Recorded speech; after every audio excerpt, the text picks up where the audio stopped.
Perkenalkan nama saya Muhammad Zdani Mardiko dengan NIM 1030124000234. Kenalkan, nama saya Tiara Fitrianisa dengan NIM 1030 1240 0015. Baik, perkenalkan nama saya Mutiara Nafisa Ismahani dengan NIM 103012400413. Assalamualaikum warahmatullahi wabarakatuh. Perkenalkan nama saya Muhammad Yafi Ibrahim Misbah dan NIM 1030124341. Dan di sini kita akan membahas virtual machine untuk praktik multi-user security. Nah, tujuan dari proyek ini adalah untuk mahasiswa dapat memahami proses atau bagaimana sistem bekerjanya multi-user security. Nah, em, nah, jadi gimana sih konsep untuk skenario multi-user security? Bayangkan ada tiga eh, tiga orang yang ingin memiliki satu komputer. Nah, tiga orang ini A, B, dan C itu eh, memiliki laptop yang sama, tapi mereka tuh ingin memiliki akses yang berbeda-beda. Nah, bagaimana solusinya untuk itu? Maka dihadirkanlah multi-user security. Let's say seperti ini. User A itu bekerja sebagai admin. User B itu hanya menggunakan laptopnya itu hanya untuk kebutuhan seperti perkuliahannya saja. Sedangkan user C itu ingin memiliki akses seperti membuat file atau menambahkan file ataupun hanya sekedar melihatnya saja. Nah, oleh itu bagaimana kita mempraktekkan ini? Maka kita akan masuk ke dalam konsep virtual machine. Nah, apa itu virtual machine? Virtual machine itu adalah sebuah sistem operasi yang ada di dalam suatu komputer lagi. Jadi dalam box ini bisa kita anggap adalah device utama kita. Nah, laptop ini adalah sebagai sistem operasinya. Jadi pengguna itu dapat mengakses sistem operasi yang berbeda dalam perangkat keras masing-masing lah. Sebenarnya itu seperti itu. Nah, lalu kita akan menjelaskan bagaimana dengan penjelasan singkat multi-usernya. Nah, untuk multi-user itu terbagi menjadi ada user. User itu ada penggunanya. Nah, orang yang memiliki akses lah simpelnya. Nah, apa itu grup? Nah, grup itu seperti klasifikasi seperti untuk A dan B itu ada berada di klasifikasi admin, sedangkan user C itu ada di guest. Nah, seperti itu fungsi grup. Nah, untuk permission itu dibagi jadi tiga hal, yaitu ada read, write, dan eksklusif. Nah, read itu ya dia cuman bisa melihat-lihat, write dia bisa membuat modifikasi, dan eksklusif dia simpelnya sih mirip administrator ya, seperti itu. Nah, lalu sistem operasi multi-user ini juga menggunakan konsep least privilege, yaitu di mana setiap pengguna itu dibatasi dengan sesuai hak aksesnya saja. Nah, lalu kenapa kita menggunakan virtual machine? Untuk alasan kita menggunakan virtual machine itu adalah untuk praktik keamanan. Nah, di mana apabila kita terjadi sesuatu yang bermasalah, nah, kita tuh bisa meresetnya atau mengulangi dari awal tanpa harus memberikan resiko kepada perangkat yang saat ini kita gunakan. Simpelnya ini seperti lapangan uji coba lah ya. Nah, sekarang eh, kita akan masuk bagaimana instalasinya ya. Oke. Jadi di sini saya sudah menyiapkan Oracle VirtualBox ya. Nah, pertama-tama kita akan menggunakan di sini ada machine, kita tambahkan new, kita berikan Ubuntu karena saya sudah ada Ubuntu sebelumnya, jadi kita tambahkan Ubuntu 2, ditaruh di mana VirtualBox-nya. Nah, lalu kita pilih ISO-nya untuk Ubuntu, ini sudah saya pilihkan. Nah, lalu untuk passwordnya ini untuk guest dan segala macam ya. Ini kita kasih nama host PC aja. Lalu passwordnya, pastikan passwordnya kita ingat ya. Nah, lalu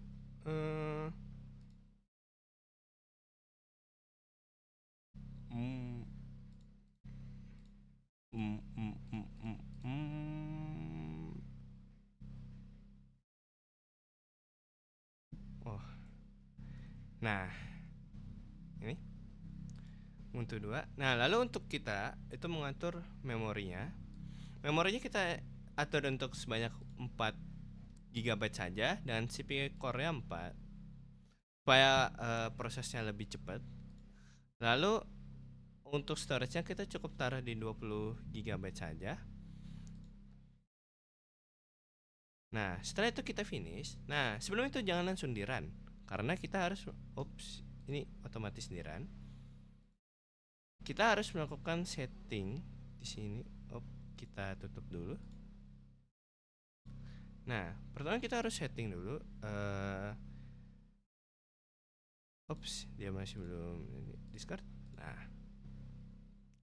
untuk penyetingannya kita sudah mengatur RAM, CPU dan storage. Nah, sekarang untuk ini kita perlu pasang dulu ISO-nya. Nice. Nah, untuk jaringannya kita menggunakan NAT. Alasannya adalah NAT ini dia bisa mengakses jaringan hanya melalui komputer perangkat keras yang kita gunakan saat ini. Nah, tapi NAT tidak bisa mengakses jaringan dari luar. Jadi ini untuk alasan keamanannya supaya jaringan yang kita gunakan tuh udah pasti aman lah. Nah, setelah itu sudah saatnya kita start.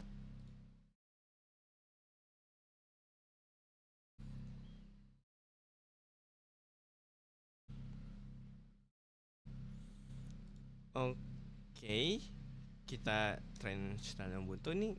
Kita view-nya agak sedikit kita gedein. Nah, ini udah cukup gede.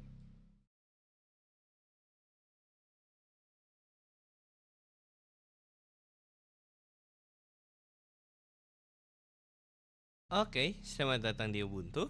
Sekarang kita akan melakukan instalasi Ubuntu-nya. Pilih install Ubuntu-nya. Lalu untuk bahasa kita bahasa Inggris saja. Lalu di sini kita normal installation.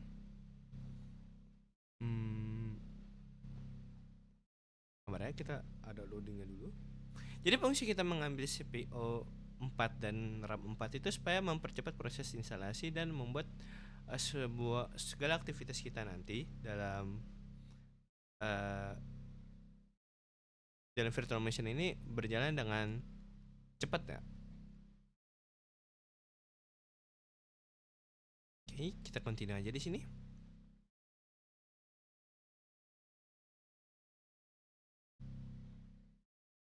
Nah, untuk waktunya kita taruh di Jakarta saja. Nah, untuk username-nya kita taruh saja host PC di sini. Nah, passwordnya pastikan kita ingat. Dan kita harus selalu menggunakan requirement password ya supaya lebih aman gitu. Dan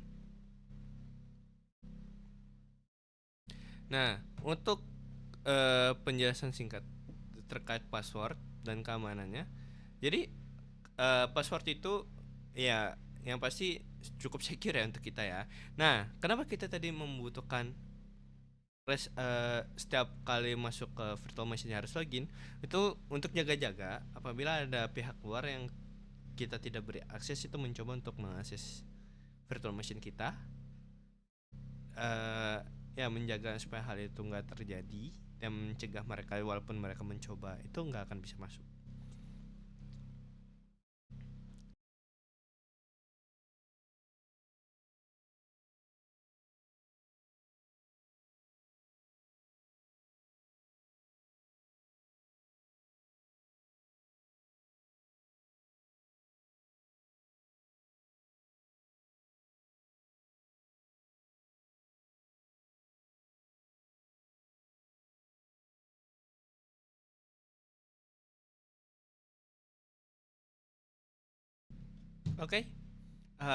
Instalasinya udah berhasil cukup lama dan yuk kita restart dulu supaya kita bisa tahu apakah kita berhasil. Kita klik enter sini. Ups.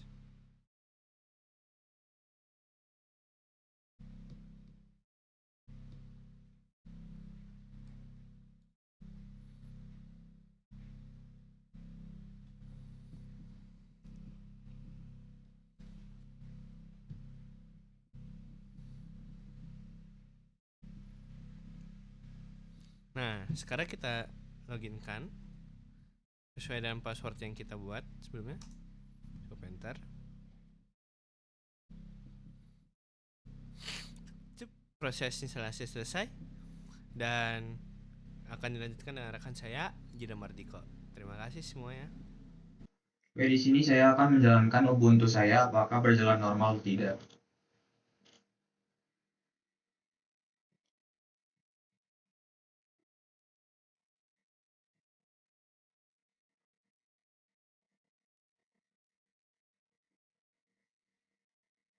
Oke, sini.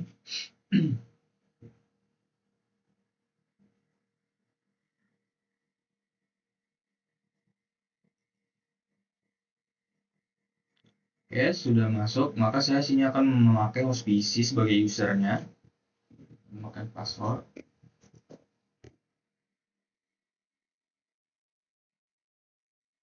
Oke, Ubuntu-nya berjalan dengan normal dan kita akan ke terminal. Nah, setelah kita di terminal, maka kita akan ngecek user apa yang sedang aktif. Nah, sekarang adalah user yang sedang aktif, yaitu adalah Hospicy. Seperti ini. Nah, di user yang aktif adalah Hospicy. Oke, kita akan lanjut ke step selanjutnya.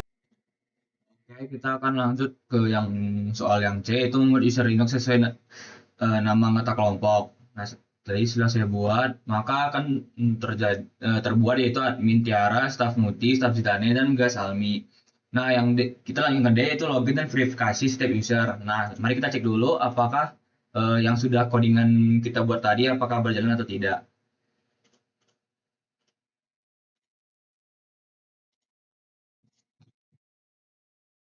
Oke, sini sudah ada namanya setiap masing-masing sudah kita buat tadi. Maka kita akan login ke Muti dulu.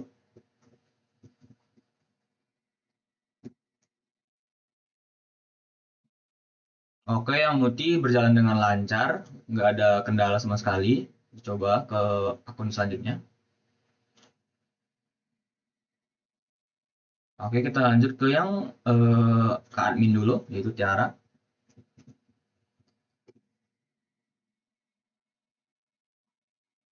Oke, Tiara juga nggak bermasalah, maka kita akan lanjut lagi ke yang Almi.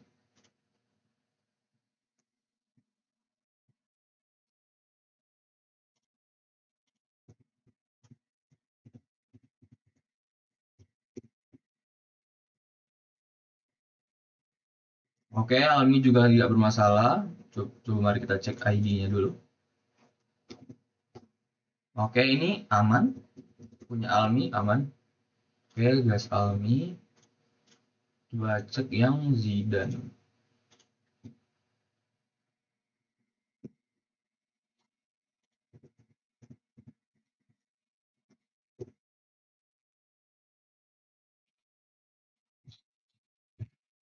Oke, Zidan juga tidak ada masalah. Maka kita akan lanjut ke poin yang E.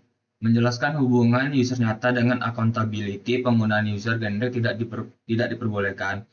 Nah, jadi itu user Linux dibuat sesuai identitas anggota agar setiap aktivitas tercatat atas nama user yang jelas. Hal ini mendukung accountability karena tanggung jawab dapat ditentukan dan audit security karena aktivitas dapat ditelusuri melalui log system. Oleh karena itu, penggunaan user generik tidak diperbolehkan. Oke, sekian dari saya. Jadi sebelumnya karena terkendala terkait kamera pada PC saya, jadi saya akan menggunakan dua Zoom yang dimana pada laptop saya akan melakukan recordnya dan saya akan melakukan eksekusinya pada PC saya.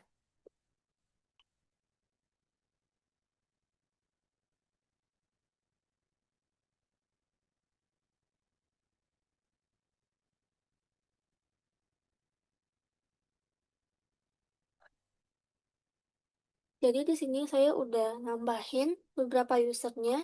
Yang pertama itu ada staff Mutia, staff Zidan, sama guest Almi. Selanjutnya di sini kita akan melakukan pembuatan grup. Nah, untuk pembuatan grup sendiri kita bakal bikin sudo grup add staff. Staffnya ini tuh khusus untuk si Mutia dan Zidan.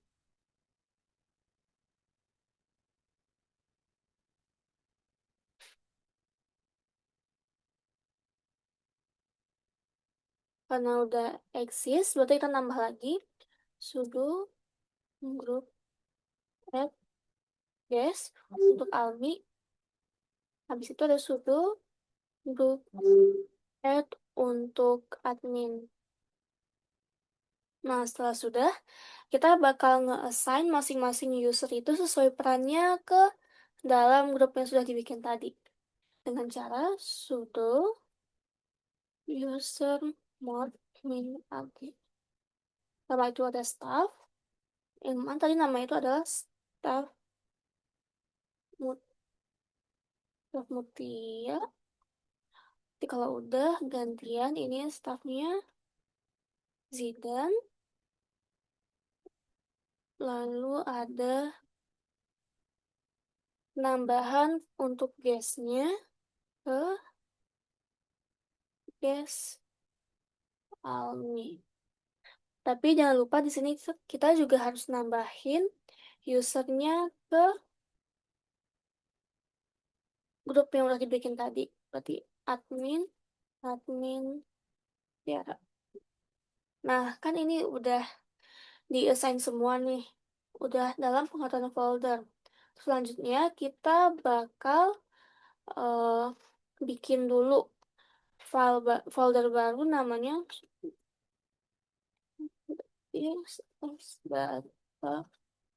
data proyek deh. Kalau udah, kita bakal atur untuk permissionnya, yang dimana caranya itu pertama khusus untuk admin dan staff, berarti sudo chown admin ke data proyek, dimana di sini tuh kita bakal ngeset permissionnya, yang dimana admin bisa melakukan read, write, dan execute, yang dimana untuk bisa melakukan itu tuh dalam eh, dalam Ubuntu bisa dibilang ini tuh dia pakai sudo chmod 770. Nah, maksud 770 ini tuh ialah admin atau ownernya itu tuh bisa melakukan read, write, sama execute. Untuk read-nya 4, write-nya 3, execute 1. Jadi total 7. Dan ini tuh yang 71 lagi tuh untuk grupnya itu bisa apa aja. Yang terakhir 0 ini tuh untuk si user selain admin dan staff. Kalau 0 itu berarti dia tidak punya akses sama sekali. Kalau udah berarti kita proyek. Kalau udah kita set juga CHO-nya untuk staff slash data proyek. Kalau udah jangan lupa di chmod lagi. Kan udah semua nih, udah di setting semua.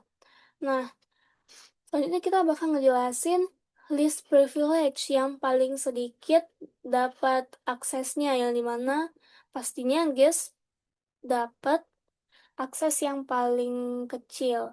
Hal ini dikarenakan untuk sebuah proyek ini uh, user dengan status case tentu saja nggak bisa dapat akses untuk nge-write atau nge-execute.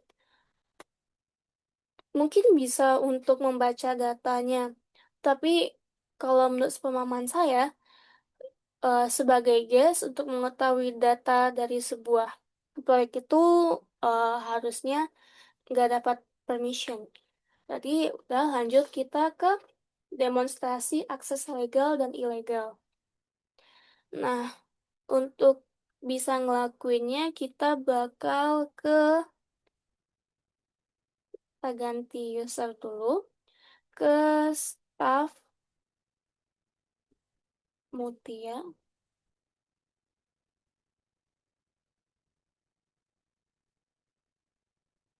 Mutia, berarti kita coba cv slash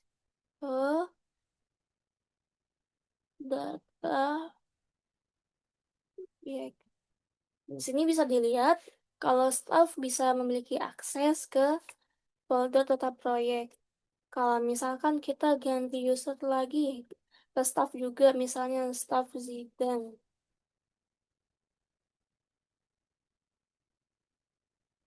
Habis itu kita bakal coba ke sini data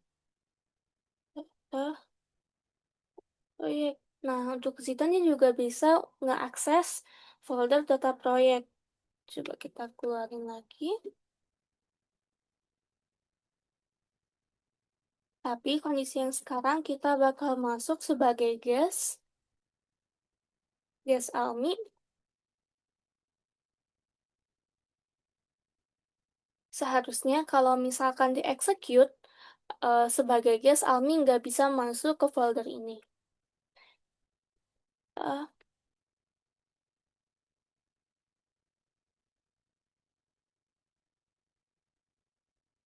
bisa dilihat permission denied. Nah, hal ini dapat terjadi karena pada saat kita mengatur permissionnya untuk ke sebuah folder, kita ngasihnya dengan 770, yang dimana 7 tadi itu tuh untuk adminnya atau untuk yang memegang dari memegang sistemnya, bisa dibilang gitu. Terus untuk yang 7 yang kedua itu tuh akses yang didapat yang berada pada grup. Lalu yang 0 ini tuh akses yang didapat oleh user selain admin sama staff. Yang dimana 0, berarti dia nggak bisa ngelakuin apapun sama sekali. Baik, sebelumnya saya akan menjelaskan mengenai analisis keamanan sistem. Izin menggunakan dua device karena laptop saya tidak bisa, kamera tidak bisa nyala. Jadi, di dalam analisis keamanan sistem itu terdapat 4 poin yang harus kita bahas, yaitu ancaman yang berhasil dicegah, risiko jika permission salah, keterbatasan sistem, dan potensi pengembangan. Nah, kita pertama akan melakukan ancaman yang berhasil dicegah. Nah, sekarang karena nama saya Muti, maka saya akan menggunakan user Muti. Nah, user Muti ini merupakan memiliki role staff, di mana kita itu bisa write, read, sama nge-execute. Jadi misal kita mau nge-read sesuatu, kita nge-read terminal ini deh, data proyek. Nah, ini bisa kan, totalnya 0. Kalau misalnya kita ubah menjadi user guest, di mana user guest itu tidak memiliki akses untuk mengakses data proyek ini, maka kita bakal ke deny data proyek. Nah, permission denied itu bisa terbukti. Oke, ini yang pertama. Kemudian kita lanjut lagi, resiko jika permission salah. Nah, kalau permission salah atau ada di dalam admin itu salah memberikan permission ke dalam suatu user, maka user itu bisa mengakses data tersebut, di mana itu akan membahayakan, maka itu harus memperketat keamanan. Untuk sekarang tidak ada karena semuanya itu sudah benar, di mana bisa dilihat kalau misalnya di sini tuh dia nggak bisa nge-read si data proyek ini karena data proyek ini cuma available buat staff sama admin. Oke, kita lanjut lagi ke keterbatasan sistem, di mana kayak ini tuh bisa dilihat juga sih. Nah, misalnya nih, kita kalau di Ligas ini kita nggak bisa, kalau kita tuh nggak bisa nge-akses ini, that incident will be reported, karena dia cuma bisa buat si admin. Kalau misal, even kalau misal kita pindah ke staff, kita run lagi si sudo ls rootnya, itu nggak bisa. Nah, coba kita ke jadi admin ya. Nah, kita run sudo ls. Nah, di sini bisa di-run kan, dia bisa ngebaca. Nah, maka dari itu adalah apa sih namanya kayak keterbatasan sistem. Makanya sistem ini tuh masih menggunakan kayak permission standar Linux gitu. Jadi masih kontrolnya tuh masih berbasis kayak admin, staff atau yang lainnya kayak owner. Di sini kan dalam grup, jadi kayak dia masih berbasis itu. Jadi belum ada pencatatan otomatis juga. Nah, buat pengembangan ACL-nya itu ACL, ke depannya mungkin sistem bisa mengembangkan menggunakan ACL atau yang dinamakan access control list itu untuk mengakses lebih detail kayak sudo polisi itu membatasi perintah tertentu jadi kayak nggak semua kayak lebih detail gitu dikasih aksesnya. Oke, mungkin itu saja untuk poin ke-9. Dan terakhir adalah penutup dan refleksi. Untuk kesimpulan belajar, dalam pengerjaan presentasi ini, kami memahami bahwa keamanan sistem operasi tidak hanya bergantung pada password, tetapi juga pada pengelolaan user group dan permission. Jika ada permission yang salah diberikan kepada user, maka itu akan mengancam keamanan OS tersebut. Selanjutnya ada relevansi dengan server atau cloud nyata, di mana saat kami menerapkan konsep ini, itu sangat relevan dengan server dan cloud nyata, di mana banyak user dan service yang menggunakan satu sistem tapi membutuhkan kontrol akses yang ketat. Untuk refleksi kerja kelompok, dalam pekerjaan ini kami membagi peran mulai dari instalasi, konfigurasi, hingga dokumentasi videonya. Nah, itu kami bagi setiap anggota agar mendapat kontribusi dan tanggung jawab yang jelas dan rata. Demikian pemaparan dari presentasi kami. Terima kasih atas perhatiannya. Wassalamualaikum warahmatullahi wabarakatuh.